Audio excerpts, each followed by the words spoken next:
едно сено, бе. Включваме се от път 282.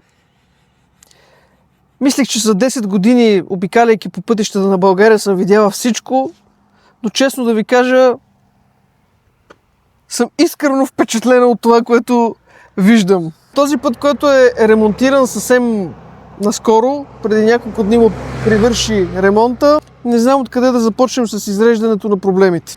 Колеги, вие такова нещо виждали ли сте? Случай е интересен. От тук ще минава обиколката на Джиро Италия. А може да видите в момента наскоро положената маркировка, де-факто колко е крива, И той асфалт е крив, между другото. асфалта е целия на вълни. Както каза един колега, един пътен инженер, вика, тук шофьора на асфалтополагача е бил пиян. Като опуснахме вече и втората, вика, това не знам какво е станало.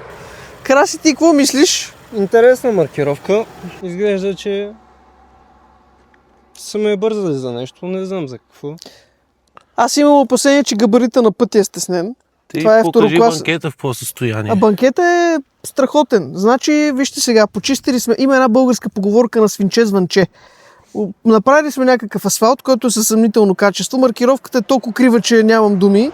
Между другото, маркировката е положена веднага след като асфалтът е бил направен, което означава, че след няколко дена край. Обаче аз сега искам да ви покажа какво се е случило с отводняването на пътя. Това е банкета.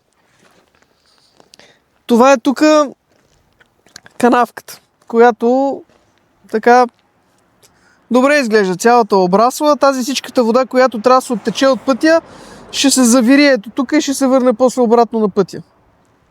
Колеги, предлагам да се разходим и по-нагоре, защото едва ли първите 100 метра са в това състояние. Не бе, то виж, погледни, тази линия сега не съвпада с тая. Тук е по-тясна, там е по-дебела, гледай къде са точките. И точките са вляво, нямам думи просто. Красите си най-младото попълнение в сдружението. Това нещо едва ли друг път ще го видим, надявам се повече да не го видим. Не знам как да ти го обясна. Аз не знам.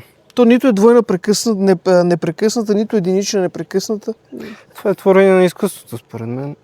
Да, Джирото като мина, че може да се порадват, такова сигурно хората никога не са виждали. Също сега се намираме в село Марица, се включваме от село Марица, където продължава да има проблеми. Ние искахме да минем по цялото трасе, за да видим неговото състояние. Преди няколко дни показахме и долу при София, в квартал Панчарело, какво се случва.